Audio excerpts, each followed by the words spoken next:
Good morning, everybody. It's Mike with smartoptiontrading.com. It's Friday, August 2nd. This is your morning setup. So I'm a little under the weather this morning, guys. I think I have an ear infection, some type developing here. So I'm not quite perfect. That said, we'll muddle our way through the day.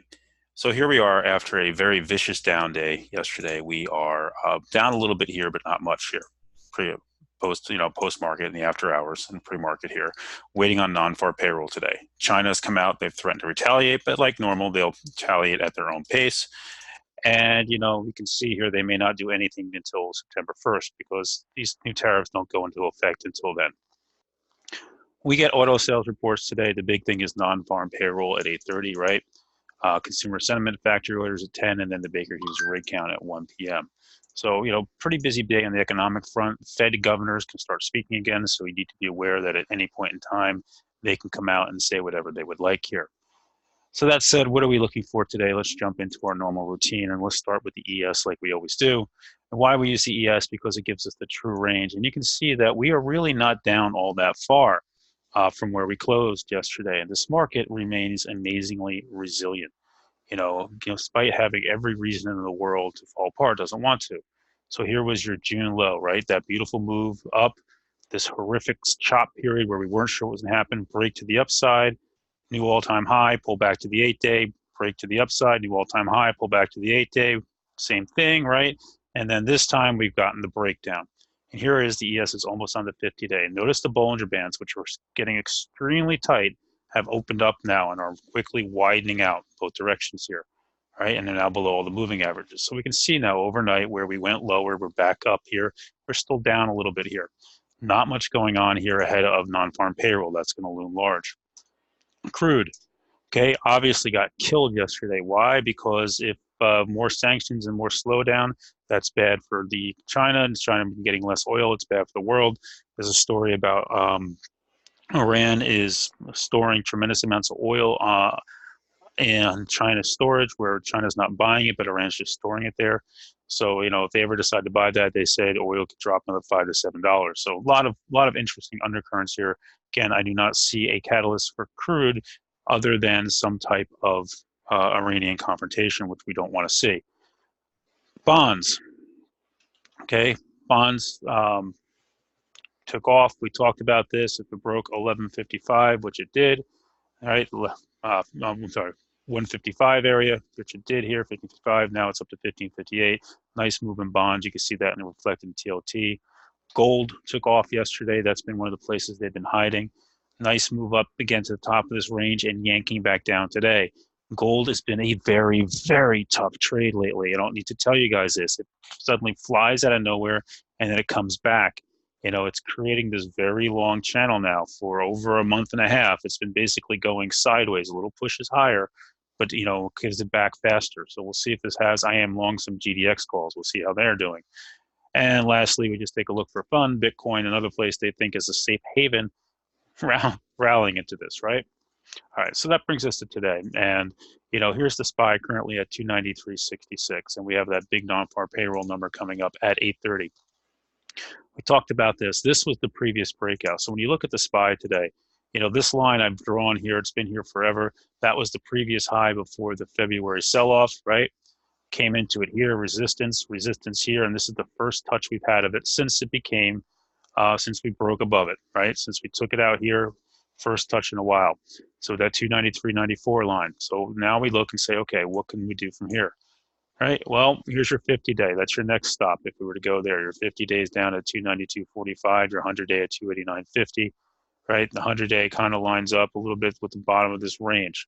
So when you look at some things, you say, what is that important? Well, we based here, right? This is where we created a base in this area, right? Just roughly in the area where the 100-day is right now, this area right here. So that could provide some support if it got to 289. And then 278 would be a retest of the 200-day, which we have done twice now since we took it back after the December lows. Bottom line here is the markets are getting frothy. So for today, what would I look for? I would look for this. I would look to see if we're out of the Bollinger Bands, but they're moving down. Do we hold the 50-day? 50-day, 100 days to the downside, to the upside. What happens when we reconnect with the 8-day? The 8 and the 21-day are both right in this area, right? Hard to see them here because they're right inside that big red ass candle, but they're both right in this here in this 297.50 area. See how we'd handle that if we bounce to there. Could we get through it? Ask yourself who's going to want to be long over this weekend. Probably not a lot of people, but we'll see. This market's been very weird, very, very resilient. So things I'm watching for today. I'm already in some GDX. I may play some more if it decides to go. I'm at that 28 calls, right? You can see it's just waffling around here. Keep an eye on Nugget. Okay, those two are in play. VIX and the VXX products, VXX, the VIX product. I played this yesterday, would try it again. Okay, especially if it held above 22.45, right where it is right now. See how this became the area you can see here, that's why I drew the line there. You see how it's coming into this area? If they held above that and went, we could move. Can move all the way up possibly to 27. Let's see, where can we go on this thing today?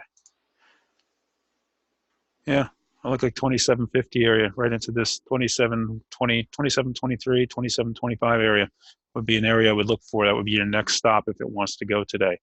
Okay, that would be a 3-day move up higher into that. So those are some ideas. Obviously, puts. BABA was a great short yesterday for those who caught it. A great concept there.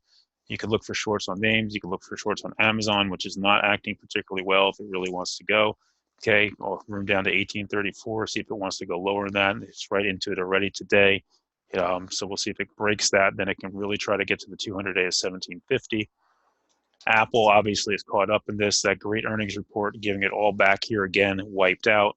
Below my area of support today. So we'll see if it wants to go lower. Your 21 days right into it right now. If it breaks through that, bottom of the Bollinger Band is 200, which would be a $6 drop. Google, for some reason, holding in well. I thought Google would break hard. It's in that gap. So if the markets really break down, Google's right here on the 8-day right now at 1203. Your next stop would be 1172. You want to play things to the upside, you can watch for bounces today. Pins had very good earnings last night, holding in really well here, a bunch of upgrades. See if this thing wants to go higher. It's currently at 33. It's at a new all-time high in blue skies. So you can keep an eye on pins. Square typically likes to bounce after earnings. We'll see if it's different this time. It's pretty low here. Again, they guided down again, and they keep doing this. This is 3 or 4 quarters in a row now. They've guided down the next quarter and then beat. The market is tired of this. I'm tired of it. Everybody's tired of these games. Stop guiding down, then beating. Obviously, you're not doing a great job of managing things. But I love the name, and I do think this is a good one eventually. And you can watch names like AMD and Micron to see if they want to find support here. AMD all the way down to 29 now. Okay, we talked about being a gift down here. If this held here, this would be a good spot. I do love this name long term. Bottom line is today, pick your spots carefully, see what they come after. Shop had good earnings. It was a nice trade yesterday morning, still holding in pretty well here. What else? We had TTD has earnings next week, still holding in well here. Doesn't really care what's going on there. So, keep an eye on some of these names. These names may decide to go if the market decides to stay quiet today. It is Friday in the summer. They may decide that after non-farm payroll to just go out and revisit things next week. Hope everybody's doing well. I'll be live with you guys 9 to 12:30 today. Everybody have a great day trading, and I'll catch you later.